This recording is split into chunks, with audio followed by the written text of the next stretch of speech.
Shalom Bacha, j'espère que vous avez passé une bonne fête de Pessah et une bonne fête de Mimouna.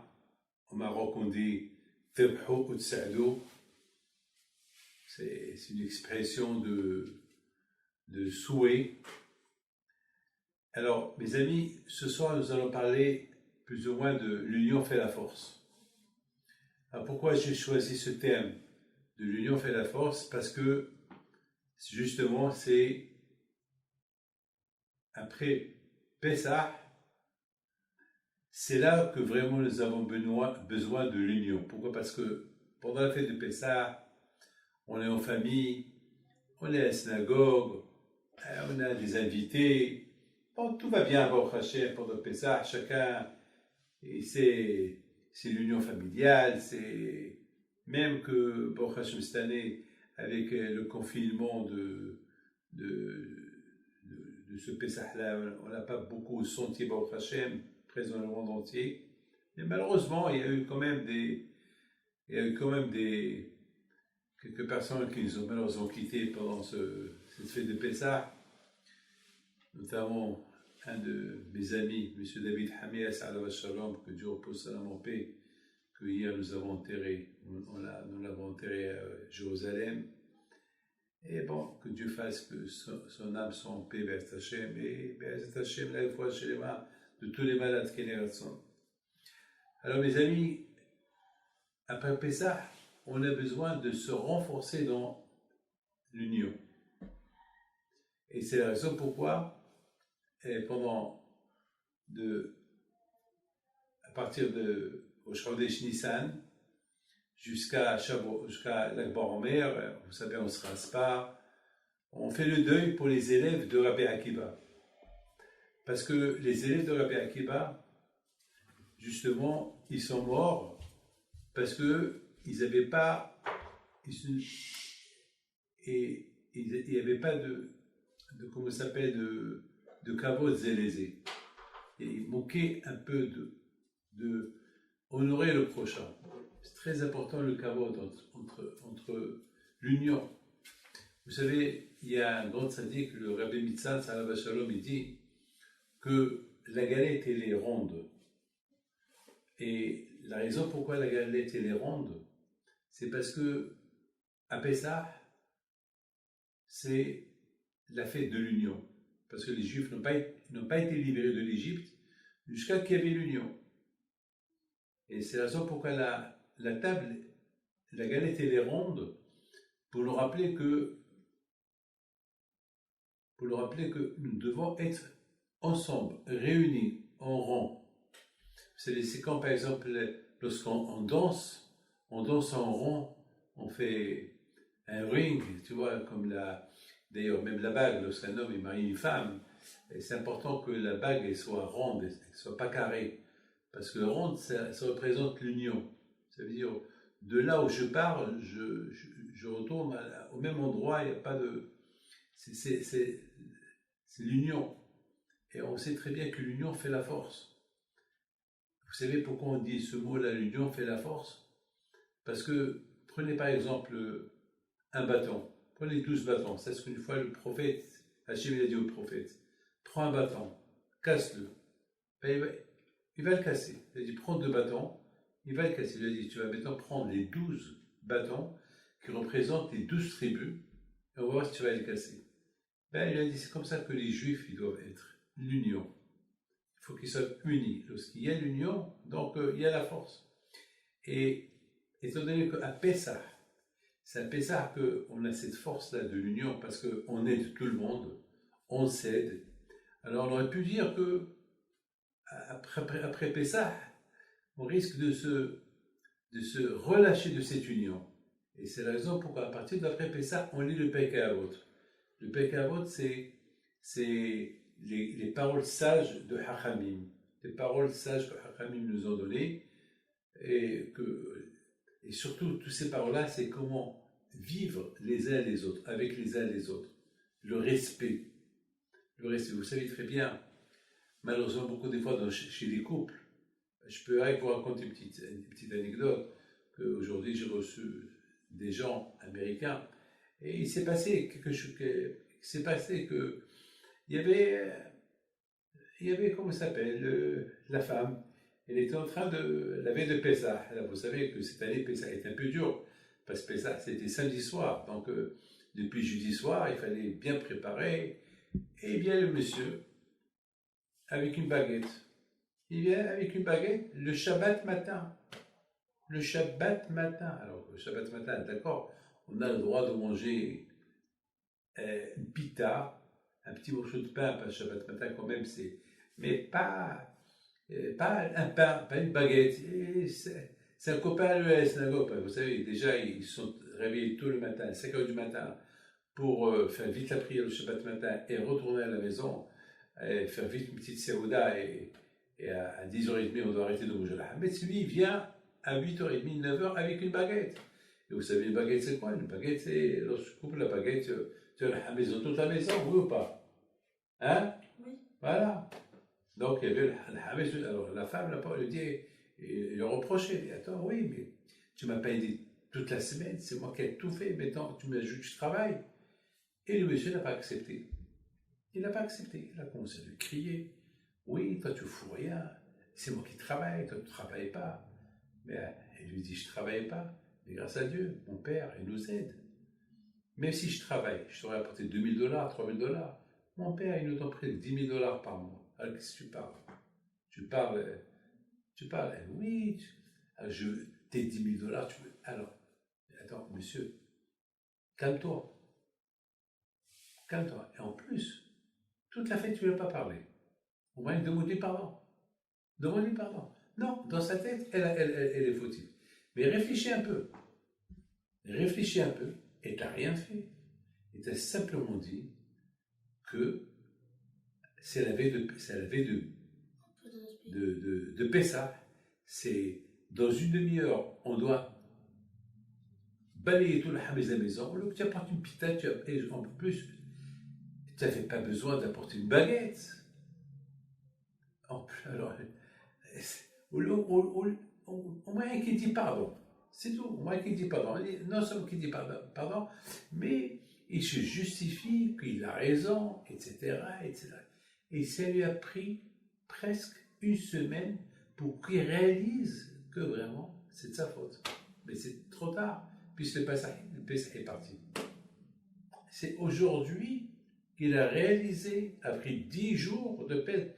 10 jours, c'est aujourd'hui que je lui ai donné sur la tête. C'est là qu'il a réalisé que, oui, pardon, beaucoup de fois, et en plus, même pendant que je lui ai donné sur la tête, il essaie de trouver des arguments pour se justifier, pour avoir raison, alors qu'il n'a pas raison. Mes amis, la raison c'est dans la tête. Et la tête, elle est ronde. Vous avez bien remarqué que la tête, elle est ronde. C'est-à-dire qu'il ne faut pas se bloquer. Vous savez, beaucoup des fois, lorsqu'on fait une erreur, la tête, elle reconnaît qu'on a fait une erreur. Donc l'erreur, elle tourne, elle arrive à l'endroit où c'est écrit émet. Mais, qu'est-ce qu'il fait le monsieur ou la personne? Il continue, il prend la roulette et la fait encore retourner encore. Pour rester dans sa parole qu'il a raison. Il a fallu que ce soir, il dit que non, il n'a pas raison. Ça va. Je lui donne sur la tête, mais dommage. Mes amis, cette semaine, c'est la paracha de Shimini. On sait très bien que le premier mois de l'année, le premier mois des mois de l'année, c'est le mois de Nissan. Le peuple juif est né le mois de Nissan. À partir du mois de Nissan, le peuple juif est devenu indépendant. Le mois de Nissan, le peuple juif a été libéré de l'Égypte. Le mois de Nissan, c'est le mois des miracles. Le mois de Nissan, Akadosh Baruch Hu, il a libéré les Juifs de l'Égypte pour leur donner la Torah. Le mois de Nissan, Akadosh Baruch Hu, il a dit au peuple d'Israël, égorgez le dieu égyptien. Parce que les Égyptiens de l'époque, ils vénéraient les animaux. Alors Akadosh Baruch Hu a dit, vous allez voir que ces animaux-là, ils sont inutiles, ils ne sont rien du tout. C'est de l'idolâtrie. Vous allez voir que c'était dur. ils ont pris le risque. Mais Roche, Le mois de Nissan s'appelle Rosh. Rosh, c'est la tête. Et la tête, elle est ronde. Et tout ce qui est rond, il signifie la vérité. Il signifie la... Vous voyez, mes amis, on a tous une montre. Et la montre, elle est ronde. C'est-à-dire qu'on commence par midi, le chiffre 12, et l'aiguille tourne jusqu'à 12. Voilà, et tout est vrai. Ça veut dire, elle tourne. Mais on peut falsifier la vérité. On peut falsifier l'horaire, si on veut. Mais c'est falsifier l'horaire. Mes amis, Hachem, il a créé le monde entier pour qu'il suit le mois de le mois de Nissan. Toutes les fêtes juives, ils sont basés par le mois de Nissan. Le mois de Nissan, à partir du mois de Nissan, le 15 Nissan, hop, c'est la fête de Pessah. Et puis après, on continue, et chaque mois, c'est Rosh Chodesh, ce qu'on appelle la tête en rond. Ça veut dire, on commence de Pessah à Pessah. C'est pour ça qu'on dit que Mashiach, on a été livré à Pessah, on va être livré à Pessah. Ça veut dire, une fois qu'on a tourné la montre, la Géoula peut venir. C'est le potentiel. Mes amis, il faut savoir une chose, que si vous voyez un peu la création du monde, levez-vous les yeux vers le ciel, vous allez voir que le monde est extraordinaire. Le monde, il y a des milliards, des centaines de milliards d'étoiles. Et tout est rond. Là où vous mettez les yeux, c'est rond. Regardez, la Terre, elle est ronde. La Lune, elle tourne autour du Soleil. La Lune, elle tourne autour de la Terre. Et tout tourne autour du Soleil. Et tout est rond. La chose est extraordinaire. Pourquoi la Terre, elle est ronde? Pourquoi tout est rond? Regardez, même prenez vos doigts, il est rond. Les yeux, ils sont ronds. Même le nez, il est rond. Même la bouche. La bouche, elle est aussi un peu ronde. Enfin, vous voyez, on vit dans le rond. Prenez même les grains de sable, ils sont ronds. Vous savez, c'est extraordinaire. C'est la raison pourquoi tout ce que Akash a créé, il est rond. Tout est rond. Même les gouttes, ils sont rondes. Tout est rond. Ben, tout ce qui est rond, il représente l'union, l'unité. C'est-à-dire que Hakadosh Baruch Hu, comme il dit Pekavot, il dit le monde, il tient sur la vérité, sur le bon jugement et sur le shalom. Sur le shalom, la paix, un bon jugement, juger bien la personne. Vous savez, mes amis, beaucoup de fois, ça arrive lorsque on invite des gens chez soi, on ne sait pas où les mettre. Bien sûr, vous savez, on essaie de placer les gens autour de la table. Vous savez, si par exemple, tout le monde veut être assis à côté du roi, alors le seul moyen, c'est d'avoir une table ronde, et alors tout le monde est en face du roi. Et le roi, il est assis et il regarde tout le monde. Vous savez, toujours, une fois, pour essayer de faire la paix à un comité, il y avait un problème dans une synagogue, le comité, et puis j'ai réfléchi comment je vais les inviter à l'Yeshiva. Il a fallu que je commande une table ronde pour qu'on s'assoie tous en rond, pour que chacun voit l'autre, parce que j'avais peur que je les invite chez moi à la maison, et dans la table, je ne sais pas qui va s'asseoir. Si quelqu'un s'assoit au bout de la table, ils vont croire que je suis pour lui. Et je ne sais pas, et si je mets là un au milieu, j'avais peur. Alors j'ai apporté une table ronde, comme ça tout le monde était assis en rond, comme ça chacun il se prenait qui était le plus important. Mes amis, vous savez que la période entre Pessah et Shavuot, c'est la période qu'on se prépare en comptant en mer, on se prépare pour Matan Torah, pour le don de la Torah. Mais pour le don de la Torah, il faut être unis. Parce que vous savez, mes amis, que c'est pas facile de respecter de recevoir la Torah si on n'est pas unis. L'union. Alors, pour l'union, il faut déjà qu'on maîtrise les mauvaises qualités que nous avons. Et c'est là qu'il peut y avoir l'union. Vous savez, je voudrais vous raconter une petite chose. Il y avait une fois, j'étais dans un avion pour aller au Brésil. Il y avait à côté de moi quelqu'un. Je ne peux pas dire qui est, c'était un ministre. Je ne peux pas vous dire un ministre de qui, de quel pays. Alors bien sûr, il a bien mangé, c'est en business class, alors il a très très bien mangé à un moment donné. Mais moi, il m'a vu que, ça à l'époque, c'était la compagnie Varing. C'est une compagnie, la compagnie brésilienne Varing. Donc j'avais mon sandwich, mon repas, et lui, il n'a pas compris. Vous savez que il y avait là-bas que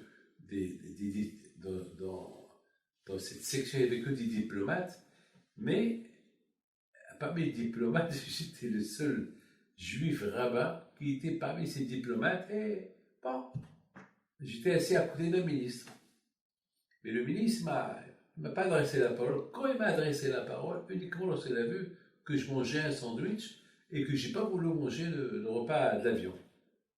Alors là, il me regarde et me dit, vous n'aimez pas, ça ne vous dit pas ce bon repas-là? Il était bien rouge avec le vin et il avait bien bu. Je regardé, je lui ai dit, bon appétit. Et je lui ai dit, ben, si vous voulez mon repas, je vous le donne. Je voulais rigoler un peu avec lui. Il a fait un grand sourire, il a dit, non, merci. Mais pourquoi vous ne mangez pas? Je lui ai dit, dites-moi, ça ne vous dit rien, ce que j'ai là? Il m'a dit, je sais, vous êtes juif, vous êtes rabbin. Et il ne savait pas qu'on ne devait pas manger du non-kasher. Je lui ai expliqué. Il m'a dit, mais c'est dur. Vous n'avez pas les tentations, vous n'êtes pas tenté à manger tout ça, à manger quelque chose. Et surtout, ils ont fait un repas très spécial parce que c'était un repas diplomate, soi-disant pour les diplomates. Alors, je lui ai dit, grâce à Dieu, je suis bien avec mon sandwich, mais c'est pas possible, c'est pas possible. Alors il me dit, j'ai une question pour vous, mais si ça ne vous dérange pas, je termine le repas, si vous pouvez, j'ai une question pour vous. Je lui dis, pas de problème. Après le repas, il me regarde, il me dit, je peux vous poser mes questions? Il me dit, qu'est-ce que vous pensez de ce qui se passe au Brésil, des gens qui s'habillent dans des cabanes, il y a des kidnappings, il y a des gens qui volent, etc., etc. Qu'est-ce que vous pensez de tout ça?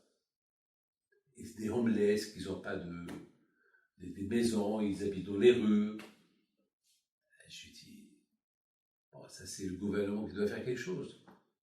Je lui dis, mais dans le fond, ces gens qui n'ont pas de quoi manger, ils volent. Qu'est-ce que vous pensez? Je lui dis, ils n'ont pas le droit de voler. Voler, c'est pas que... ça n'a pas été dit de ne pas voler que chez les riches, mais un pauvre n'a pas le droit de voler un autre pauvre. Non, c'est pas bien. Alors, vous savez ce qu'il me dit? Il me dit, ben, si moi j'étais à leur place, ben, j'aurais volé moi aussi. J'aurais volé. Et je lui dis, monsieur le ministre, je suis étonné de vous entendre parler comme ça. Vous devez être un exemplaire. Non, voler, c'est quelque chose de... C'est quelque chose de... une base de réflexion, de bien réfléchir avant de voler. C'est pas donné à voler ceux qui n'ont pas d'espoir, mais qui essayent pas que de ne pas voler, c'est une qualité qui est très mauvaise. Je dis, vous savez que la Torah dit que celui qui vole, lorsqu'il rend ce qu'il vole, il faut qu'il double. Ah bon, je ne savais pas tout ça? Je dis, ben oui, vous ne pouvez pas savoir tout ça, mais il m'a rien dit, il a eu un peu honte. Mais c'est que vers le matin, lorsqu'il est arrivé au Brésil, il me regarde et me dit, j'ai réfléchi, vous avez raison. Voler, c'est pas bien. Je lui dis, bien sûr que c'est pas bien. On doit être unis. Déjà, le voleur, il faut l'aider pour ne pas voler. Il faut lui donner des moyens pour ne pas qu'il vole. C'est tout. Alors bien sûr, si on ne lui donne pas les moyens pour ne pas qu'il vole, il va voler. Je dis, vous savez, et là, je lui parlais un peu, avant qu'on ait atterri, je lui ai parlé de Rabbi Akiva. Je dis, vous savez que Rabbi Akiva, mais c'est qui Rabbi Akiva? Je dis, Rabbi Akiva, on va le pérenniser ce soir. Rabbi Akiva, c'est une grande sadique. Rabbi Akiva, il avait 24 000 élèves. Ils sont tous morts parce que le Nahago Kavod Zebezi. Ils sont tous morts entre Pessah et Shavuot parce qu'ils n'ont pas respecté les uns les autres. Il était étonné, il me dit, comment ils sont? Je dis, ben, ils sont morts avec une maguefa, avec une épidémie. Une épidémie qui a duré 7 semaines. Une épidémie de 7 semaines. Chaque semaine, il y avait des morts, des morts. Chaque jour, il y avait 300, 400 morts, chaque jour. 24 000 élèves. Alors, il me dit, mais c'est de la cruauté. 24 000 élèves. Je dis, c'est pas de la cruauté. C'est que les rabbins, ils doivent être un exemplaire pour nous. Les rabbins, ils sont exemplaires pour nous. Nous, on apprend des rabbins comment être unis. On apprend des rabbins comment s'attacher à Dieu. On apprend des rabbins plein de choses. Alors, si eux, entre eux, ils ne sont pas unis, alors qu'est-ce que ça nous laisse à faire? Il me regarde et me dit, et d'après vous, ça vous a donné une leçon, vous les juifs? Je ne peux pas vous dire, mais il faut travailler. Le travail, il n'est pas... Le travail, il est... Alors tout de suite, il me pose une question. Il me dit, je peux vous poser une question? Je dis oui. Il me dit, mais c'est intéressant. Pouvez me dire, comment le monde est? Qui a créé le monde? Comment? On dit l'évolution. Le monde a été créé il y a des centaines de milliards d'années. Je lui dis, bon, monsieur le ministre, il y a eu un début de quelque chose, mais ce début, il a commencé avec quoi? Qui a créé ce début? Il y a toujours il y a un Bereshit, il y a toujours un début. Alors je raconte une histoire de Eben Ezra.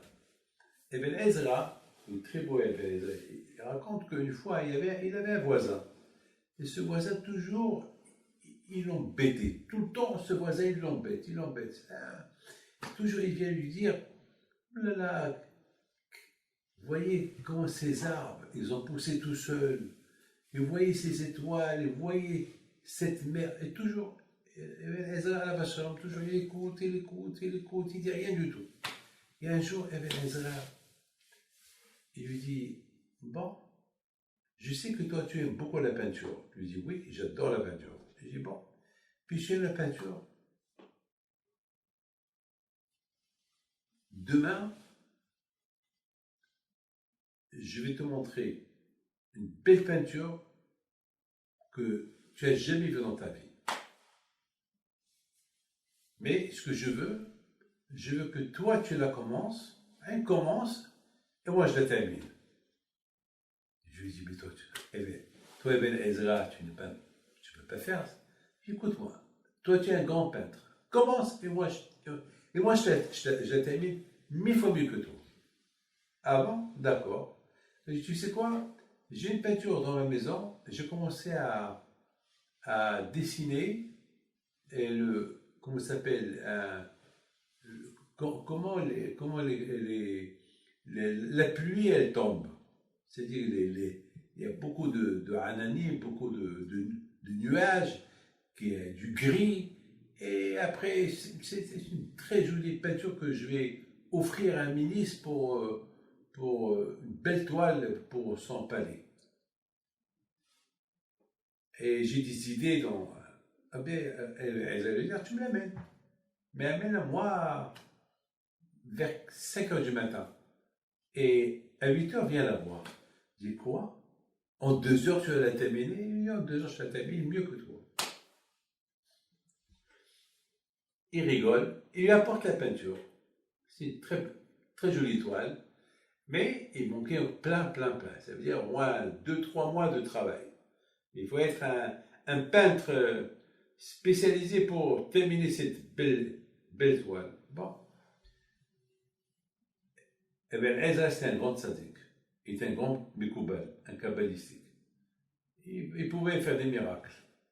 Comme Rabbi Haïm Pinto, comme Rabbi Haïm Taïblomet, comme Rabbi Yaakov Essera, comme Rabbi David Melarouch, Rabbi Amam Diwan, tous ces grands tzaddikim, faiseurs de miracles. Donc, il lui apporte. Il dit, bon, dans 2 heures, tu viens. 2 heures plus tard, il prend la peinture. l'étoile. Il a, tatata, je ne sais pas comment il a fait, tatata, il a terminé. Il l'a mis par terre. Il a pris un pinceau et il a pris de la peinture. Il a versé par terre avec le pinceau par terre et il a mis l'étoile par terre. L'étoile était finie. Alors le monsieur il vient, il tape à la porte. Alors, la toile, ma peinture, il a dit elle est faite. Comment elle est faite? Bien la voir. Dès qu'il a vu, waouh, c'est pas possible, c'est pas possible, c'est toi qui l'as fait. Oui, c'est moi qui l'ai fait. C'est pas con, tu as fait. Ah ben, c'est rien. La boîte de peinture que tu m'as apporté, le pinceau, les voilà. Il y a un chat qui est passé, il a renversé la peinture, et toute cette belle étoile, elle s'est formée, et s'est fait d'elle-même. Je dis comment, mais c'est pas possible, quoi. Mais ça, c'est un travail magique. Ne me dis pas, c'est le chat qui est. Le chat est passé, il a fait tomber la peinture et ça s'est fait d'elle-même. Il a dit oui. C'est pas possible. Il dit, ça, c'est pas possible. Et toi, tu me dis que le monde, il est vieux. Il a été créé tout seul. C'est écrit, c'est O N Maron. Lève-toi, lève tes yeux vers le ciel et regarde qui a créé tout ça. Il y a un créateur. C'est pas un shalom. Il ne faut pas croire que le monde, il a été créé tout seul. C'est la raison pourquoi, mes amis, tout est rond. Parce que tout va vers la vérité. Mais c'est O Enechem Marom. C'est pour ça qu'on dit Enechem. C'est O Enechem Marom. Ça veut dire, c'est O Marom Enechem. Levez vers le ciel vos yeux. Pourquoi? Parce que le ciel, il est rond et vos yeux, ils sont ronds. Ouvrez les yeux. Vous voyez que tout est rond. Et tout ce qui est rond, ça représente le Emet, ça représente la vérité, ça représente l'union. Hachem, il a créé qu'on se rappelle de l'union. Là où on va, il y a l'union. C'est-à-dire, c'est à toi. Et pour cela, ça demande un travail. Un travail. Un travail personnel. Mes amis, je voudrais, mes amis, vous dire, il y a un grand sadique qui est décédé il y a 2 ans, le rabbi Mikhaïl Alavashalom. Et lui, les Allemands, ils lui ont déraciné la barbe, le pauvre. Ils ont fait de lui, ils ont fait des expériences sur lui. Il a vécu longtemps. Il est mort il y a 2 ans, mais il a souffert. Et là où il va, ce tzaddik-là, il raconte les miracles qu'il a vécus pendant la Shoah. Baruch Hashem, il s'est marié en Israël, il a construit des institutions. Il était connu par là où il allait. Il faisait beaucoup de conférences. Il parlait et racontait uniquement ce qu'il a vécu dans la Shoah. Et après, il faisait faire à tout le monde Shema Israël Adonai Eloheinu Adonai Echad. Il a dit une phrase extraordinaire. Il a dit, qu'est-ce que moi j'ai appris de la Shoah? Comme ça il a dit. Qu'est-ce que j'ai appris de la Shoah? Qu'est-ce que j'ai retenu de la Shoah? Il a dit, j'ai vécu 7 ans de ma vie esclave, comment ça s'appelle, des 5 ans, 7 ans, je ne peux pas vous dire, des nazis. Ils ont fait des expériences sur moi. Ils l'ont même rendu à ne pas avoir des enfants, le pauvre. Ils lui ont coupé le nerf pour ne pas avoir des enfants. Des expériences sur lui, le pauvre. Il avait 95 ans lorsqu'il est mort. Et le pauvre, comme un bébé. Il n'avait pas un cheveu, rien du tout. Mais il avait des grands perrottes. C'est le visage. Ils l'ont rasé la barbe. Ils l'ont déraciné d'une manière qu'il n'a pas de barbe. Il a dit, ce que j'ai appris à la Shoah, c'est qu'il n'y avait pas des juifs religieux ou non religieux. Tout le monde ont cédé, ont été unis. Le religieux, il aidait le non religieux. Le non religieux, il aidait le religieux. il a dit, est-ce qu'il faut qu'il y ait un choix pour que chacun ait de l'autre? D'ailleurs, moi je peux vous dire, ici en Israël, lorsqu'il y a des guerres, c'est là qu'on voit tout le monde est uni. On voit les religieux, ils sont hébergés chez les non-religieux, les non-religieux, ils se sauvent chez les religieux et ils sont hébergés. Ça veut dire, est-ce qu'il faut qu'il y ait des guerres pour qu'il y ait l'union? Est-ce qu'il faut qu'il y ait 24 000 élèves de Rabbi Akiva qui sont morts pour qu'il y ait l'union? Hein? Vous savez, on dit kavod. Kavod, c'est l'honneur. Et le mot kavod, c'est Gemataria, si on calcule kavod, c'est la Gemataria de lève, le cœur. Le cœur. Et pourquoi? Pourquoi kavod, lève, c'est le même calcul? Parce que le cœur, c'est lui qui alimente le sang à tout le corps. Le cœur, il ne va pas dire, non, moi je ne vais pas alimenter le sang à la main droite, non, moi je vais alimenter qu'avec le sang aux endroits que je veux. Non, le cœur, il a un bon cœur. Le cœur, il a un bon cœur. Il alimente le sang partout. C'est comme ça, mes amis. C'est pour ça qu'on dit que lorsqu'on fait kavod à quelqu'un, il faut faire kavod avec le cœur. Vous savez que le premier qu'il a goûté la zikna, zikna ça veut dire le premier qui est devenu vieux, c'est qui? C'est Abraham. Tu savais ça? Abraham Avinu. Abraham Avinu alav shalom, il a demandé à Kadosh Baruch Hu, parce que jusqu'à l'époque d'Abraham, il n'y avait pas de vieux. Tout le monde était jeune. C'est-à-dire qu'on voyait Yitzhak, on voyait Abraham, on ne sait pas qui c'est le père, qui c'est le fils. Et Abraham, il a dit à Kadosh Baruch Hu, c'est pas normal. Pourquoi il n'y a pas de vieillesse? Il n'y a pas de vieillesse. Même Adam Rishon, il avait 1000 ans, 930 ans lorsqu'il est mort, il n'était pas vieux. Et Noah, il avait presque 1000 ans, il n'était pas vieux. Alors Abraham, il a pris Hachem. Maintenant, la question se pose, quelle est la raison? Pourquoi Abraham il voulait qu'il y ait la vieillesse? Alors quand je voulais dire Abraham, puisque tu aimes la vieillesse, alors tu vas être le premier à être vieux. Alors on commence par toi. Et c'est écrit Abraham Zaken Babayami. Alors la question, elle est énorme. Pourquoi Abraham Avinu, il voulait la vieillesse? Abraham Avinu, lui, il aimait le Hesed. C'est ce que je pense. Je pense qu'Abraham Avinu, c'était l'homme du Hesed, l'homme qui faisait le Hesed à tout le monde. Il a dit, si on ne sait pas ce qui est le vieux et ce qui est le jeune, alors on va pas faire le Hesed au vieux. Mais, par exemple, vous êtes dans une voiture, dans un bus. Imaginez-vous qu'il y a un monsieur qui est vieux, mais on ne sait pas qu'il est vieux. Alors, qui veut le faire le kavod pour qu'il s'assoie? On dit miskini mitbonan, on dit qu'on apprend l'expérience des vieux. Mais si tout le monde ne se reconnaît pas, on ne reconnaît pas qui c'est le vieux, qui est le jeune, alors on ne va jamais faire kavod de vieux. On dit, mais pénécéva ta courbe. Lorsque tu vois un vieux, il faut se lever. Mais si je vois le vieux et le jeune, ils sont jeunes. Un qui a 100 ans et l'autre il a 20 ans, et ils se ressemblent. Alors, comment tu vas accomplir la mitzvah de... Et en plus, on apprend des vieux ou pas. On apprend l'expérience des vieux. Donc c'est important. Akash Baruch Hu, il a dit, puisque c'est toi le premier qui demande, alors on commence par toi. Très bien. Les amis, tout cela, c'est pourquoi? Parce que l'union. L'union, ça veut dire, on est unis. Unis, ça veut dire que même un vieux, il est avec nous. C'est pas parce qu'il est vieux, on le met de côté. Non. Et le contraire, le vieux, il faut le respecter encore plus.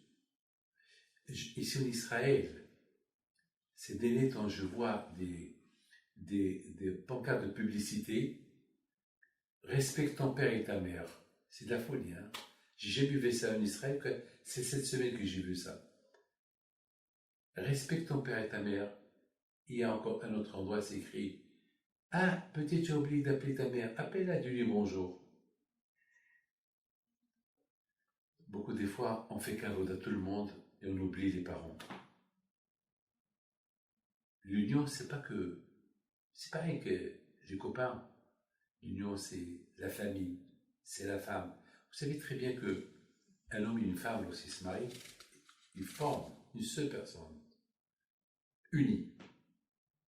Mais ils vont devenir une seule personne. Et c'est pas facile, hein. L'homme, il a ses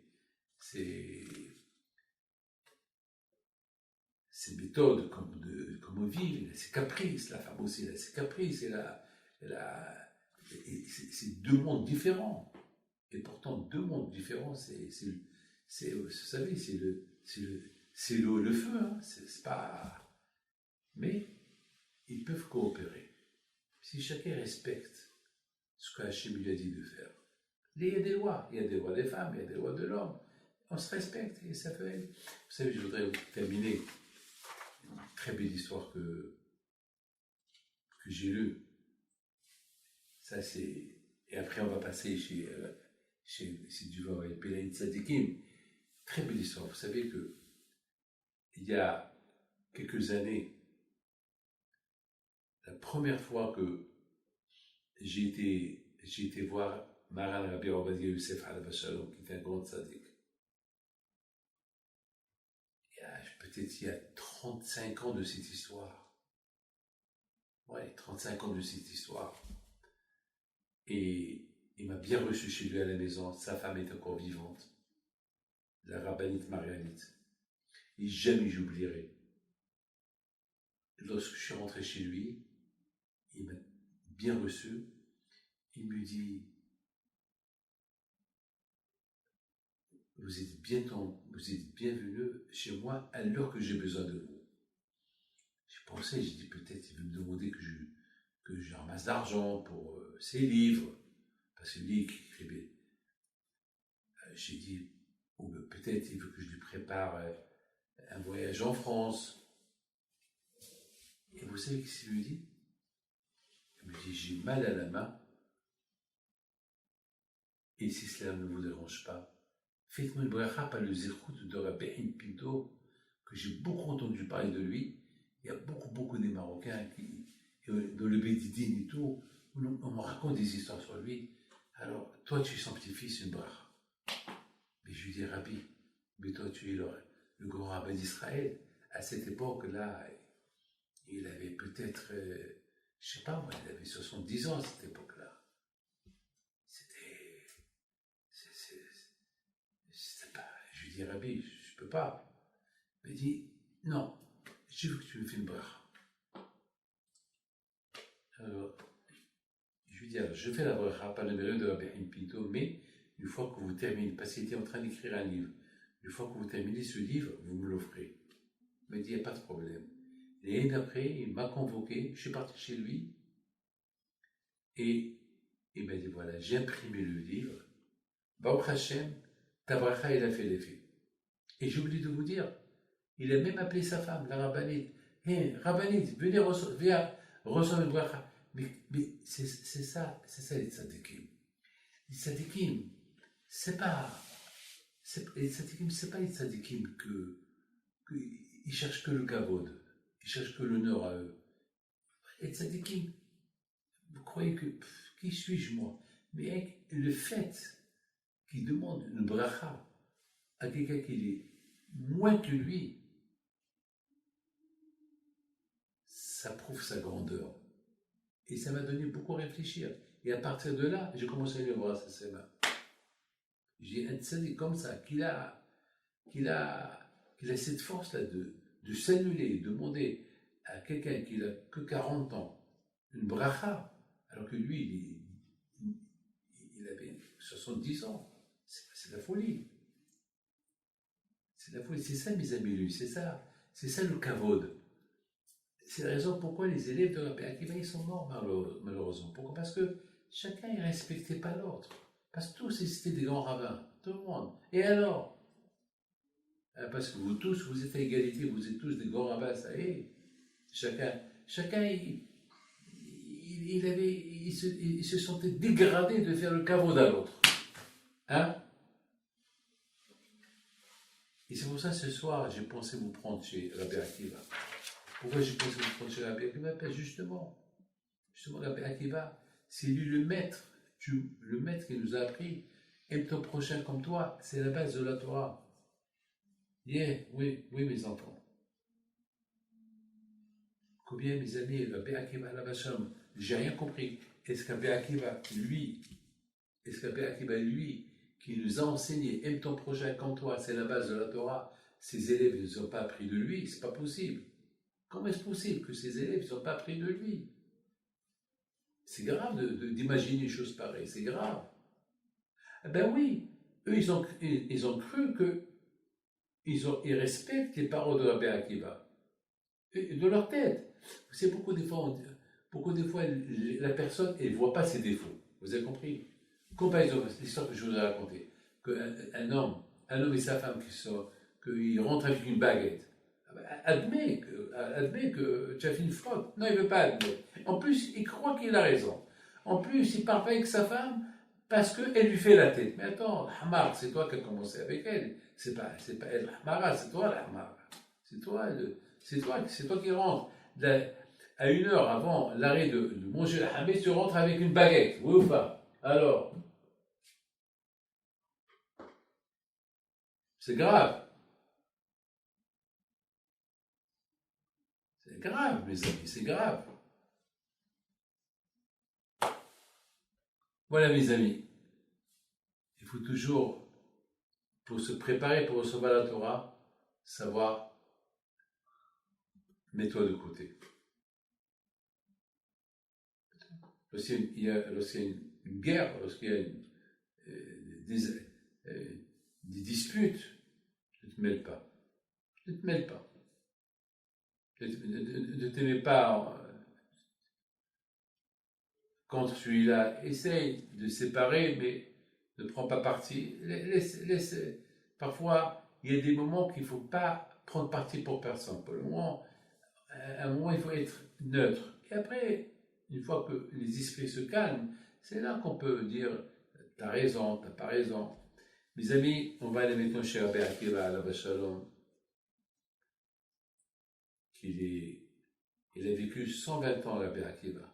On dit que Rabbi Akiva, il avait la Neshama de Moshe Rabbeinu. À la Shalom, c'est un grand tzaddik. Et malheureusement, pendant un laps de temps, en 7 semaines, les élèves de Rabbi Akiva, malheureusement, ils sont restés que 5 vivants. Parmi les 5, c'est Rabbi Shimon Bar Yochai, Rabbi Meir Balandes, Alav Shalom, et encore 3 autres tzaddikim.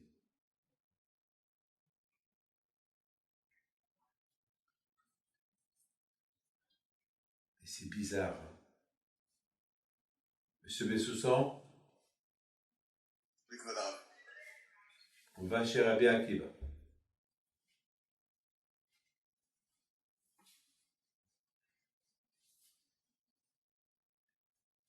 Les Romains, à son époque, ils ont interdit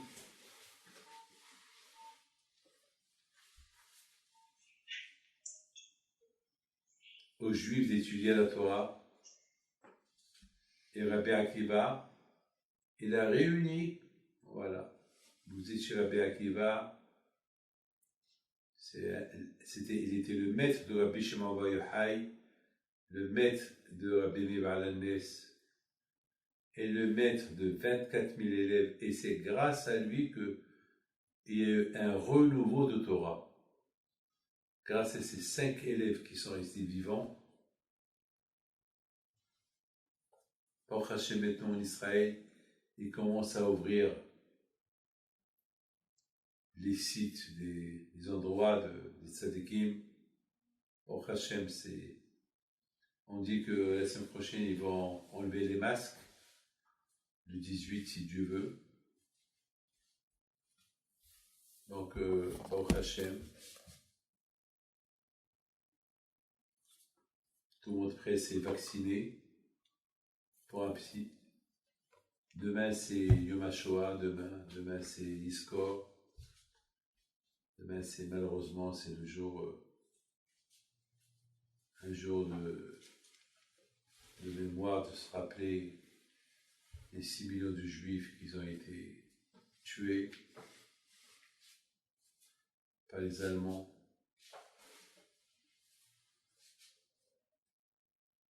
Que Dieu repose leur âme en paix. Eh bien, Akiva, il y a un navire qui s'est occupé pour l'enterrer, ici. Lorsque les Romains ils l'ont tué, ils l'ont jeté. Il y a un navire qui est parti, il l'a ramassé, il l'a emmené, il l'a enterré ici. Un jour, Rabbi Akiva, il était en train d'enseigner la Torah à des gens. Il y a eu un qui vient chez lui, Papouz Ben Yehuda, il lui dit « Mais t'as pas peur? T'as pas peur d'étudier la Torah ?» Alors que les Romains, ils ont décrété la mort à ceux qui étudient la Torah. Vous voyez, c'est là-bas où il est enterré, hein, mes amis. Vous pouvez prier. Hein. Rabbi Akiva lui dit « C'est toi, Papouz Ben Yehuda, qu'on dit sur toi que tu es un homme intelligent. Au lieu que tu m'encourages à étudier la Torah, tu es en train de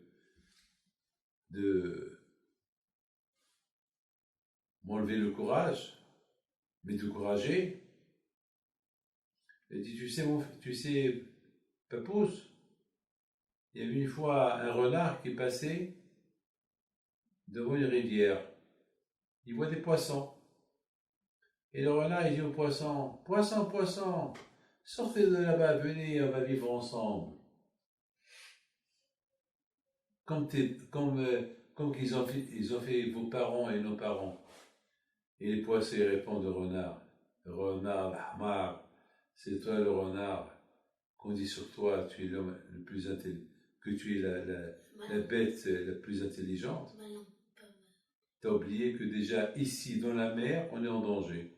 Parce que tous les poissons veulent nous manger. Alors que si on sort de l'eau, sans l'eau, on est mort. Alors tu vois, c'est vrai que tu es en train de jouer. Alors, Akiva dit à Papouz Ben Yehuda, si avec la Torah on est en danger, alors si on n'étudie pas la Torah, bien sûr qu'on va être beaucoup en danger. Alors, pour la mémoire de tous nos amis, et bien sûr notre ami Mordechai Ben Haknaf al Shalom, qui aimait beaucoup Rabbi Akiva. Et David Hamias, mon ami aussi, le pauvre, le bonheur pour son âme en paix et tout. Et tous ceux que nous avons cités dans la liste. Et maintenant, on va aller pèleriner Rabbi Moshe Haim Lotzato al Shalom, un grand tzaddik. Et il avait l'habitude d'étudier la Torah avec Eliyahu Navi al Shalom. C'est lui qui a écrit le livre de Mesilat Yesharim. Alors vous savez qu'au départ, après on va aller pèleriner Rachel, hein, la femme de Rabbi Akiva. Alors là, préparez-vous les femmes, bombardez-la avec les prières. C'est grâce à Rachel que Rabbi Akiva est devenu Rabbi Akiva. Alors lui, le Ramchal HaKadosh, lorsqu'il était un grand kabbaliste, à cette époque, les gens, ils l'ont mal jugé. Et le pauvre, ils ont pris ses livres, ils les ont déchirés. Il a vécu le pauvre, ils l'ont fait des bisionnotes, ils l'ont fait honte. Il n'a pas vécu longtemps, hein. Il n'a pas vécu plus de 40 ans.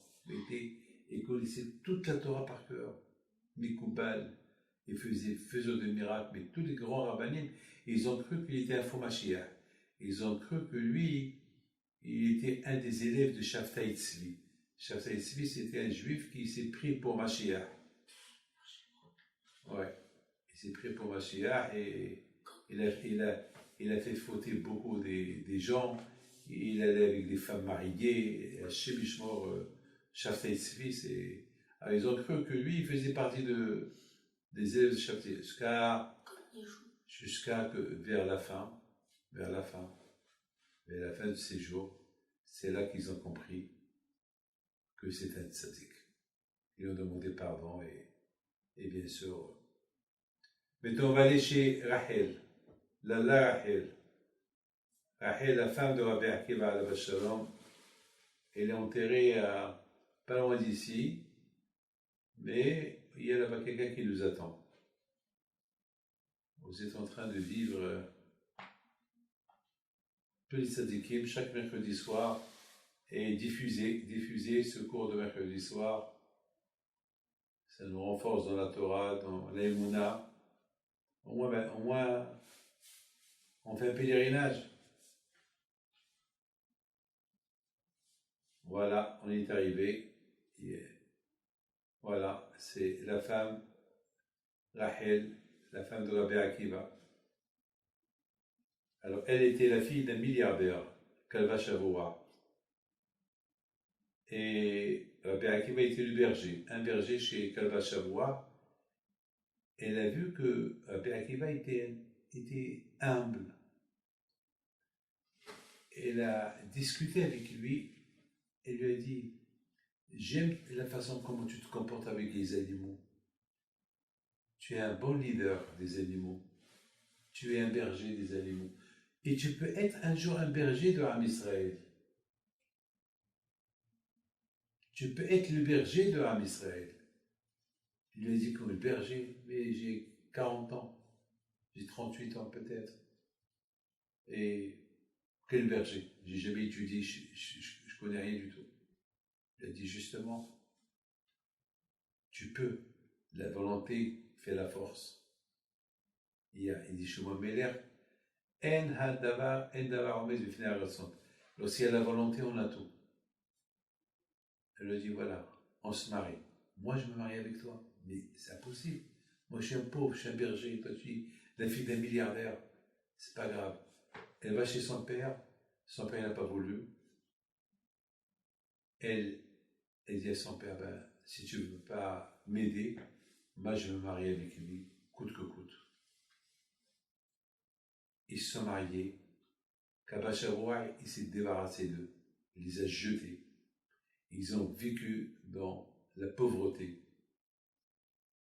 Et un jour, la femme de Rabbi Akiva lui dit, mon mari adoré, maintenant, ça suffit.